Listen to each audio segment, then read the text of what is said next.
warahmatullahi wabarakatuh. Sekali lagi saya ucapkan Assalamualaikum warahmatullahi wabarakatuh.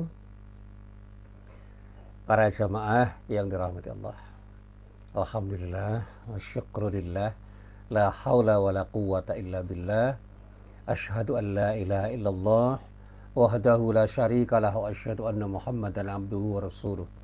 Allahumma salli wa sallim ala nabiyyina Muhammad wa ala alihi wa sahbihi wa man wala, amma ba'd. Para jamaah yang dirahmati Allah, hari ini hari terakhir kita berpuasa Ramadan, dan kita berharap mudah-mudahan kita bisa menyelesaikan puasa yang menjadi kewajiban kita itu dengan sebaik-baiknya dan sesempurna mungkin, yang insya Allah dengan kesempurnaan kita di dalam berpuasa, kita akan menjadi orang-orang yang benar-benar mendapatkan ketakwaan, yang dengan takwa itu insya Allah kita akan bisa menjalani hidup ini dengan baik dan benar, hidup dengan tepat, berjalan di jalan yang lurus, dan insya Allah kita akan mendapatkan surga yang telah dijanjikan oleh Allah Subhanahu wa Ta'ala sebagai akibat dari takwa kita kepada Allah. Para jamaah yang dirahmati Allah, ini saya harus ucapkan terima kasih ini pada orang yang pertama kali mengakses siaran kami di Facebook kami ini. Sahabat saya ini Pak Jati Suryanto. Assalamualaikum Pak Jati. Ini Malit nomor setunggal nih Kak. Samping itu masih ada beberapa orang sahabat saya rutin untuk memantau pengajian saya. Ada Budiah, ada Pak Sugeng, kemudian ada beberapa sahabat saya di UMY, murid-murid saya, mahasiswa saya, ini dari Balikpapan, dari Samarinda, dari Berau, dari Tarakan, dari Banjarmasin, dari Pangkalan Bun, kemudian dari Aceh, dari Medan, dari Bengkulu, dari Padang, dari Bengkulu Selatan, dari Lampung, ya, dari Palembang ada, kemudian dari Maluku, Ternate, ada orang Papua ini dua, dari Serui dan Timika, dari NTB ada ini, dari NTB, dari Lombok maupun Sumbawa, dari NTT ada, dari Bali, dari mana lagi ini? Oh, dari Jawa banyak ini. Ada orang Jakarta, orang Bandung, orang Tangerang, Banten, ada Semarang, Magelang, Kebumen, Purwokerto, Cirebon, Surabaya, Banyuwangi, Jember, Situbondo, Solo, ya, Klaten, dan dari Jogja banyak ini. Akan ada dari Manado ini, dari Manado satu, itu mahasiswa saya ini, Mbak Rahayu Anugerah Sumaredi. Dan ada beberapa teman dari luar negeri, ini ada Ustadz Abdul Qayyum ini dari Rusia, kemudian saudara Said dari Gambia, ada dua dari Bangladesh nih. Yang pertama dari Muhammad Abu Jahid, kemudian dari Bangladesh juga ini Mas Said. Alhamdulillah ini ada dari teman-teman Malaysia, alhamdulillah. Dan yang juga aktif ini orang UMB sendiri, Mbak Dianita Sugio sudah bergabung, dan mudah-mudahan semuanya bisa memantau apa yang saya sampaikan pada pagi hari ini. Para jamaah yang dirahmati Allah, pagi hari ini saya diminta, ada request supaya saya berbicara tentang ulil amri dan ketaatan kita kepada ulil amri terkait dengan beberapa hal yang saat ini memang menjadi masalah krusial. Yang hari kita bicara dari sesuatu yang paling sederhana dulu. Para jamaah yang dirahmati Allah, ulil amri itu apa dia? Ulil amri itu apa sih?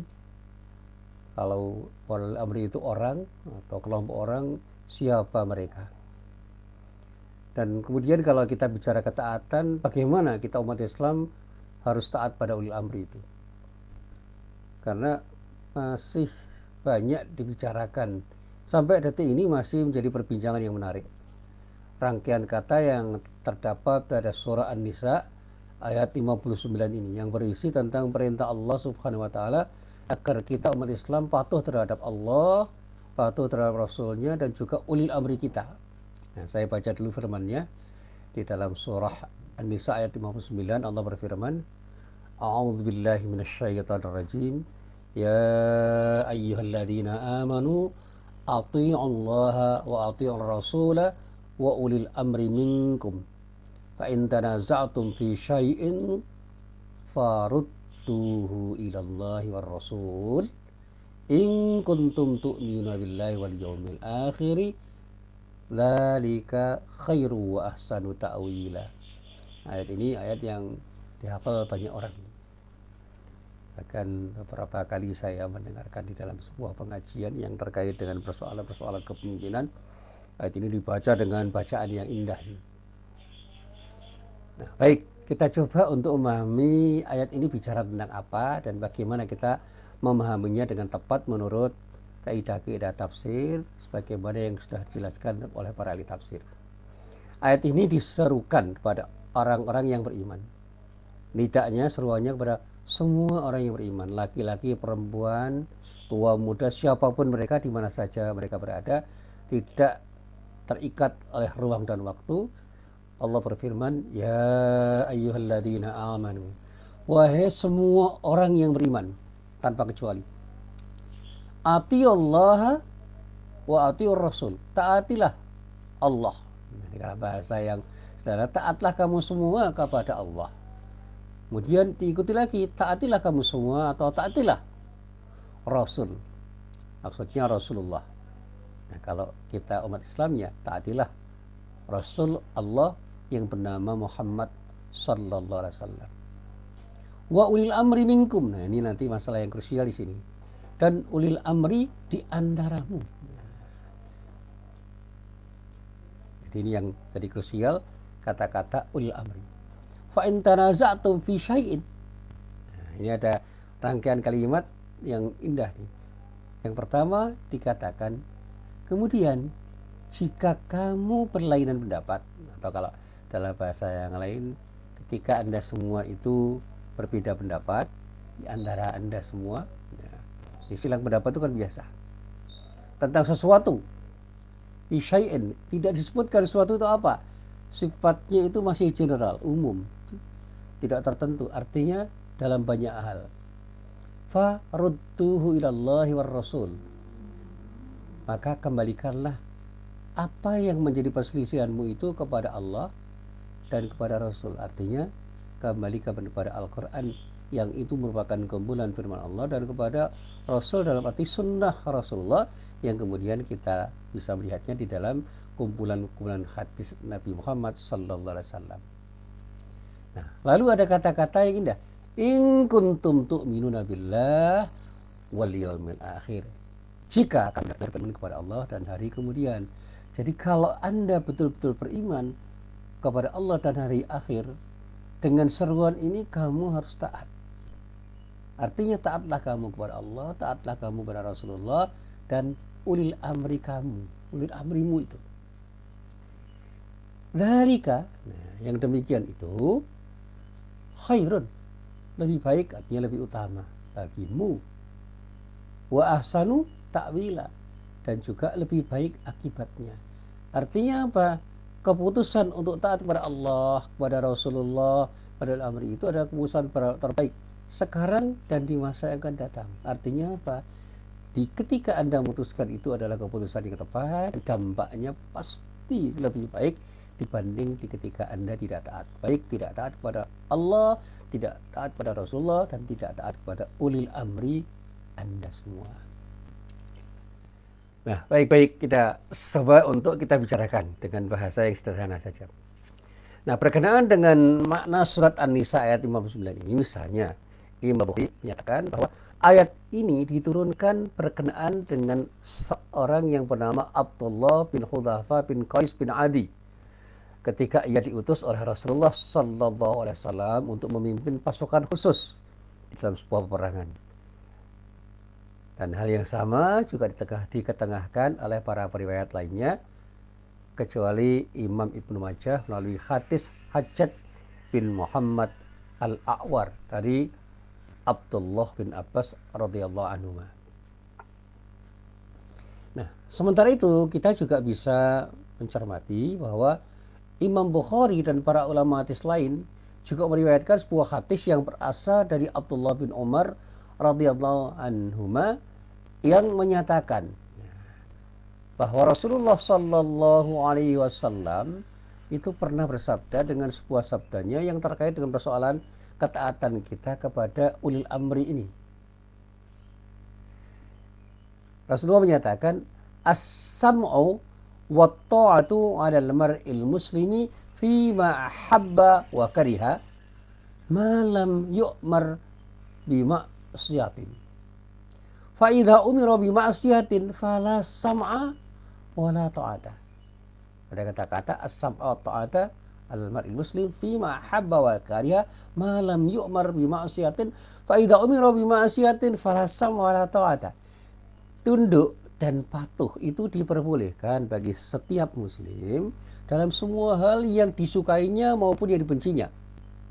Artinya ketaatan kita itu dibolehkan pada seseorang, pada semua yang terkait dengan persoalan kita, semua hal. Tetapi ada pernyataan selagi ia tidak diperintahkan untuk bermaksiat, durhaka. Pada siapa? Tentu saja pada Allah. Apabila diperintahkan untuk maksiat atau berdurhaka, maka dia tidak boleh tunduk dan tidak boleh patuh. Tidak boleh kemudian mengatakan sami'na wa ata'na. Kami taat, kami patuh, kami pasrah. Apapun yang kamu katakan saya taati. Ini yang disebut dengan taklid buta. Taklid buta itu adalah mengikuti pendapat tanpa tahu alasannya, sehingga kita bisa terjebak pada ketaatan yang tidak bertanggung jawab.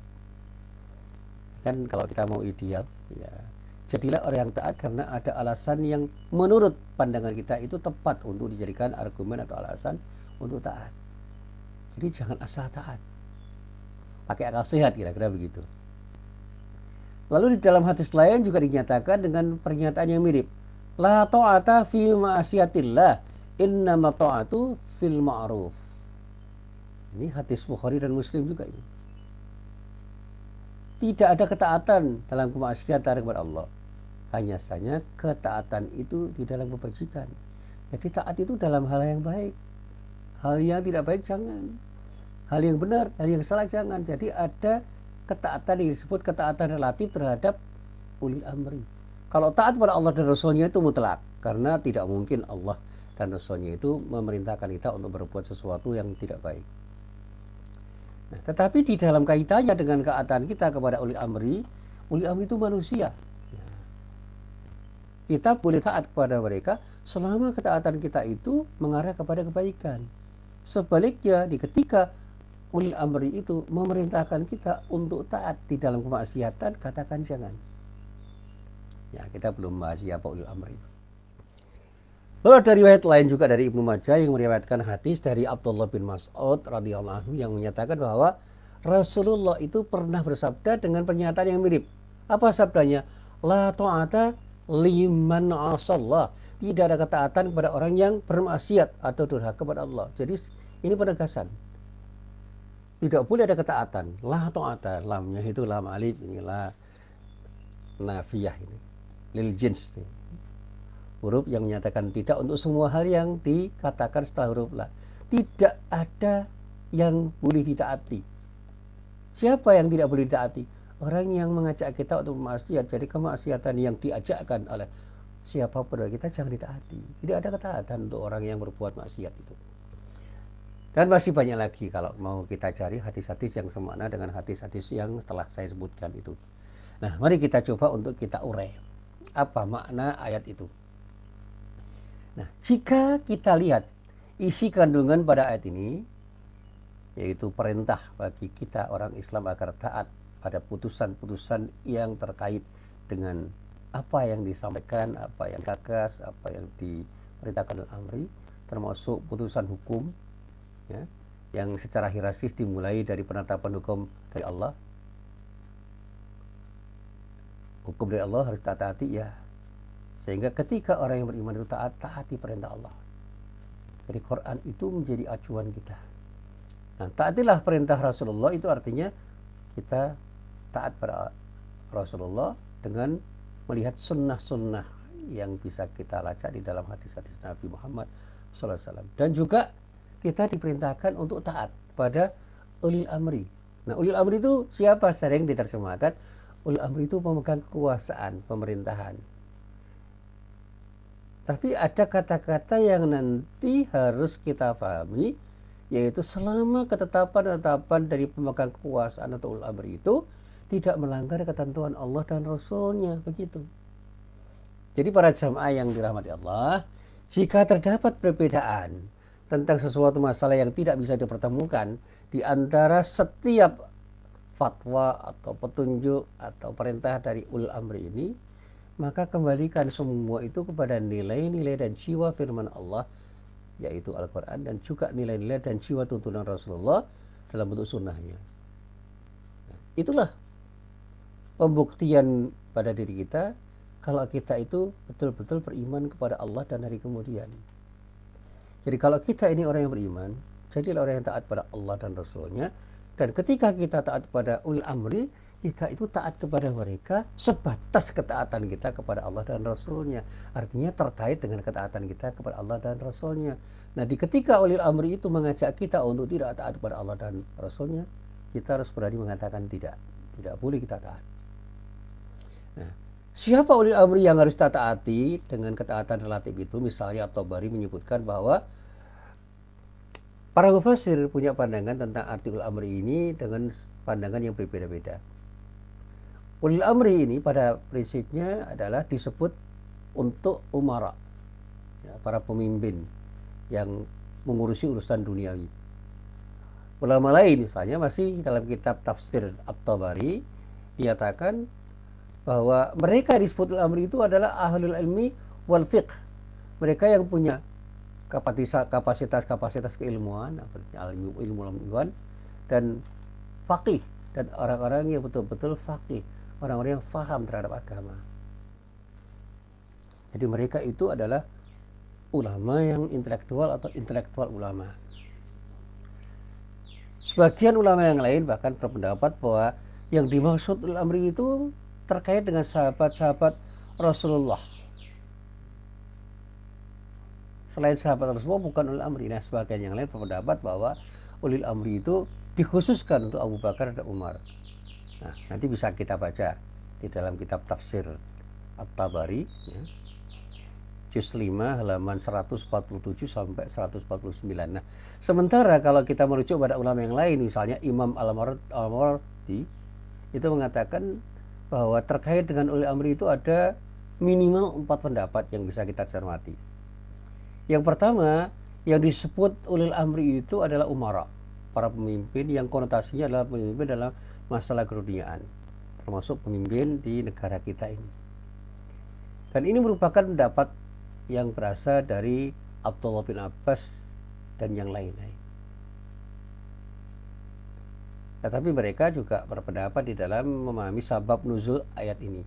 Abdullah bin Abbas mengatakan bahwa ini turun berkenaan dengan Abdullah bin Hudzafa bin Qais As-Sa'di ketika Rasulullah SAW mengangkat orang yang bernama Abdullah bin Hudzafa itu menjadi pemimpin di dalam peperangan yang tidak diikuti oleh Rasulullah SAW, di dalam syariah. Syariah itu peperangan yang tidak diikuti oleh Rasulullah. Sedangkan As-Sa'di berpendapat bahwa ayat ini turun berkenaan dengan Amr bin Yasir dan Khalid bin Walid ketika keduanya diangkat oleh Rasulullah SAW sebagai pemimpin di dalam syariah, di dalam perangan yang tidak diikuti oleh Rasulullah. Ini pendapat yang pertama. Pendapat yang kedua, ulil amri itu maknanya adalah ulama dan fuqaha. Ini pendapat Jabir bin Abdullah dan yang lain-lain. Dan pendapat yang ketiga mengatakan bahwa ulil amri itu adalah sahabat-sahabat Rasulullah. Ini yang terkenal dari pendapat Mujahid. Kemudian yang keempat, yang disebut ulil amri itu adalah Abu Bakar As-Siddiq dan Umar bin Khattab. Nah, ini pendapatnya Ikrimah. Ya. Ini penjelasan tentang siapa ulil amri itu dari Al-Mawardi. Nah, nanti bisa kita baca di dalam tafsir Al-Mawardi juz 1 halaman 499 sampai halaman 500. Nah, sementara kalau kita melacak tafsir yang lain, misalnya Ahmad Mustafa Al-Baraghi di dalam tafsir Al-Mawardi juz 5 halaman 72 sampai 73 mengatakan bahwa ulil amr apapun itu pendapat yang berkembang di dalamnya itu tidak keluar dari umara.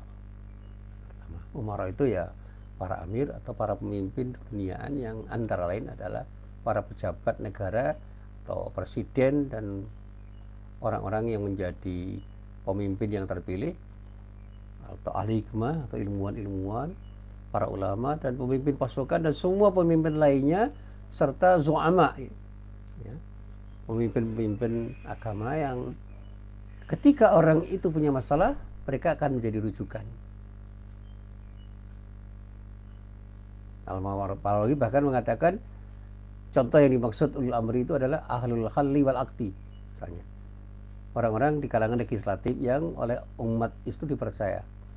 Ya mereka bisa saja terdiri dari para ulama, para tentara, ya, pemimpin dalam hal yang terkait dengan kemaslahatan umat. Seperti dalam dunia bisnis, dalam dunia pertanian, perburuan, kemudian jurnalistik dan sebagainya. Itu ada ulama-ulama atau pemimpin-pemimpin yang mereka jadikan sebagai rujukan. Nah, tetapi sekali lagi itu adalah sebuah pendapat yang nanti bisa kita diskusikan bagaimana simpulannya. Nah, sementara di dalam tafsir Fakhr Razi, Imam Ar-Razi mengatakan bahwa ada 4 pendapat tentang makna ulil amri ini. Yang pertama, yang disebut ulil amri itu adalah al-khulafa'ur rasyidun. Khulafa'ur rasyidin yang ujung-ujungnya adalah 4 yang dikenal dalam sejarah Islam. Kalau dikembangkan ya mereka yang mengikuti khulafa'ur rasyidin itu. Yang kedua, yang dikatakan ulil amri itu adalah pemimpin perang di dalam peperangan yang tidak diikuti Rasulullah. Yang ketiga adalah ulama yang memberikan fatwa dalam hukum syariah, hukum syara, hukum agama dan mengajarkan manusia tentang agama, ya, para mubalik, para ustadz, para kiai dan orang-orang yang terlibat di dalam proses dakwah. Itu yang keempat, yaitu yang agak menyebal itu adalah pendapat dari kelompok Syiah, utamanya kelompok Rawafid, Syiah garis keras yang mengatakan bahwa ulil amri itu adalah imam-imam yang maksum. Nah, ketika kita lacak kitab tafsir yang lain juga kita temukan beberapa pendapat yang mirip-mirip saja. Misalnya Al-Alusi di dalam kitab Ruhul Ma'ani, dia mengatakan bahwa ulil amri itu memang harus dikatakan untuk para pemimpin kaum muslimin, umara'ul muslimin pada masa Rasulullah dan sesudahnya. Mereka adalah terdiri dari khalifah, para sultan, para qadhi, para hakim yang lain-lain juga yang terkait dengan urusan duniawiyah yang menjadi rujukan orang itu bisa dikatakan sebagai ulil amri. Tapi ada juga yang mengatakan maknanya adalah pemimpin syariah, pemimpin perang yang tidak diikuti oleh Rasulullah SAW. Tapi juga ada yang nanti berpendapat bahwa mereka itu adalah ahli ilmi, cendekiawan. Nah, sementara Ibnu Katsir ya, setelah mengutip hadis-hadis Rasulullah menjelaskan bahwa makna ulil amri itu menurut ya, apa yang tertera di dalam hadis itu adalah ulama, para ulama dengan berbagai macam kualifikasinya.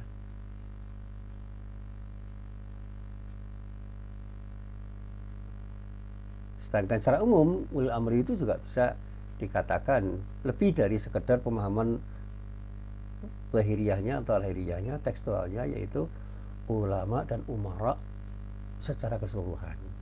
Jadi kalau sekarang ini kira-kira ya para ulama, ahli agama dan para pemimpin yang memang melakukan tindakan dalam rangka mengurusi urusan kenegaraan dan urusan-urusan masyarakat di luar para ulama itu. Nah, kalau kita rujuk tafsir yang lain, ini tafsir yang modern dari Wahab Az-Zuhaili di dalam tafsir Al-Munir, beliau mengatakan bahwa sebagian tafsir itu punya pendapat bahwa ulil amri itu adalah ahli hikmah. Siapa itu? ya mereka yang punya sikap bijak sehingga ilmunya itu mendalam. Dan kemudian bisa menggunakan ilmunya secara proporsional. Atau pemimpin perang juga. Maka sebagian lagi kata Al-Ghazali berpendapat bahwa ulil amri itu adalah ulama yang bisa menjelaskan, punya kemampuan untuk menjelaskan masalah-masalah yang terkait dengan hukum-hukum syara, masalah-masalah keagamaan. Sementara kalau kita baca buku-buku Syiah, kata imam di kalangan mereka, ya, mereka mengatakan ulil amri itu ya tidak lain adalah imam-imam mereka yang maksum, yang terpelihara adalah dari perbuatan dosa. Nah, nanti pada kajian-kajian yang lain bisa kita lihat ada pendapat-pendapat yang beragam. Nah, tetapi kalau kita simpulkan secara umum, yang disebut ulil amri itu pada dasarnya disepakati bahwa mereka itu adalah ulama dan umara secara keseluruhan.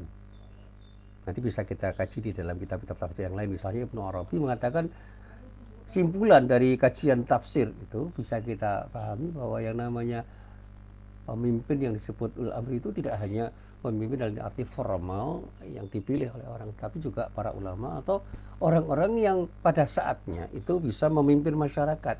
Bahkan kalau kita kembangkan sekarang ini, tokoh-tokoh adat kan orang-orang yang menjadi rujukan masyarakat itu pun juga bisa menjadi ulil amri dalam pengertian yang lebih luas. Sehingga kalau kita bicara ulil amri itu adalah mereka-mereka yang layak untuk jadi panutan dan ditaati segala macam fatwanya, termasuk di dalamnya para ulama yang sekarang ini banyak berfatwa tentang masalah-masalah yang beragam.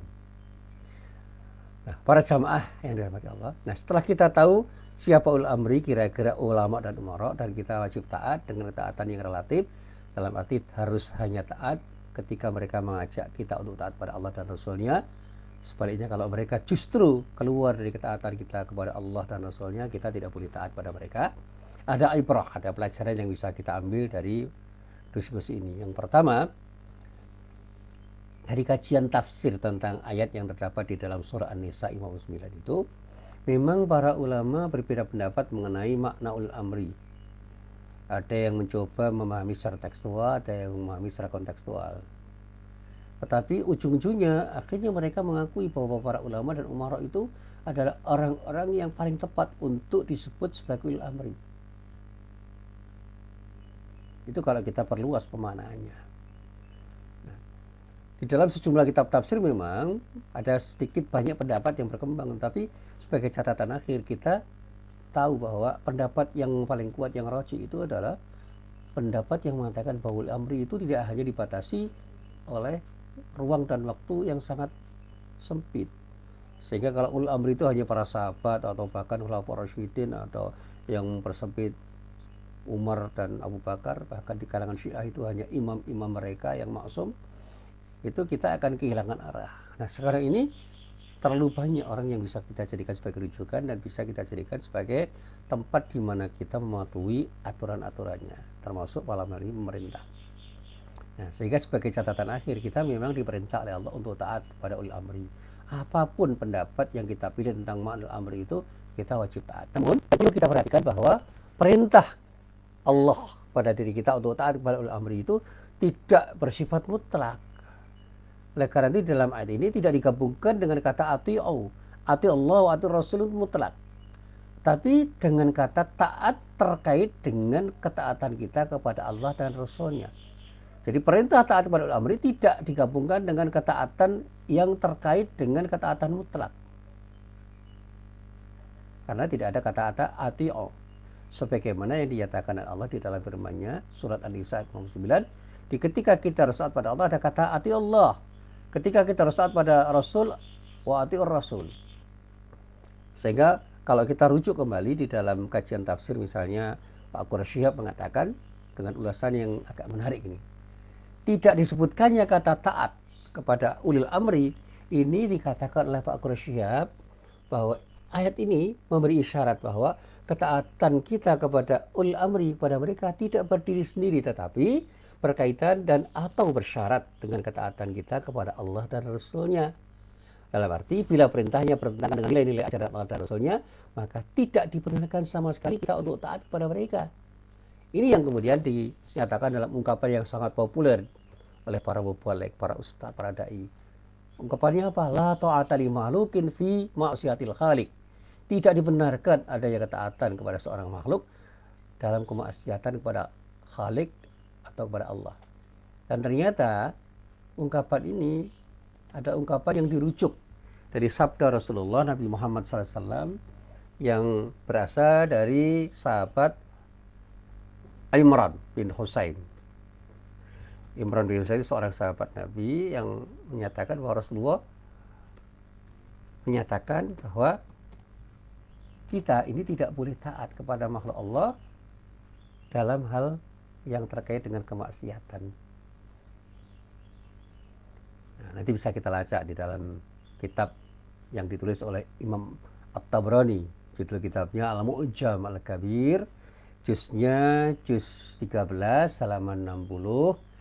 Hadisnya nomor 14.725. Nah, para sahabat itu banyak yang meriwayatkan hadis-hadis semacam ini. Jadi kalau kita lacak kembali di dalam kitab hadis, banyak sekali hadis-hadis yang semakna dengan hadis yang menyatakan bahwa kita hanya boleh taat kepada orang sebatas kita itu diajak untuk taat kepada Allah dan Rasulnya. Dan ketika mereka itu mengajak kita untuk bermaksiat atau durhaka, untuk tidak taat kepada Allah dan Rasulnya, itu harus berani mengatakan tidak, jangan pernah kita mau taat dalam hal apapun, ya, dalam hal apapun, baik dalam masalah ibadah maupun dalam masalah muamalah.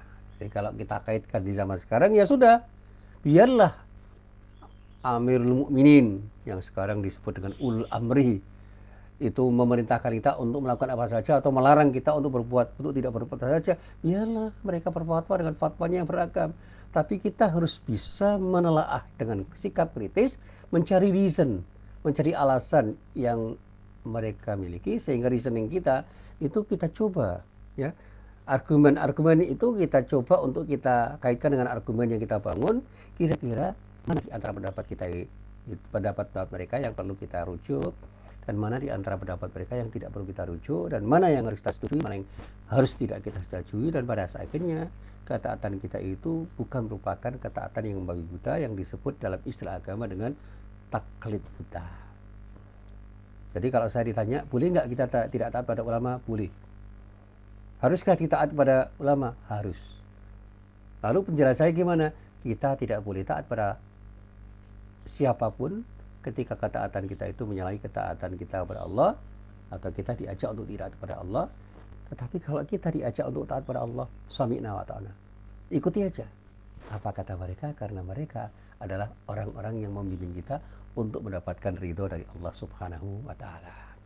Inilah apa yang bisa saya sampaikan, mudah-mudahan menjadi bahan renungan di akhir Ramadan ini. Dan mari kita taati ulil amri kita sebatas ketaatan kita kepada Allah dan Rasulnya, dan katakan tidak untuk tidak taat pada mereka kalau kita yakin bahwa apa yang mereka katakan itu berseberangan dengan apa yang ada di dalam Al-Quran dan Sunnah.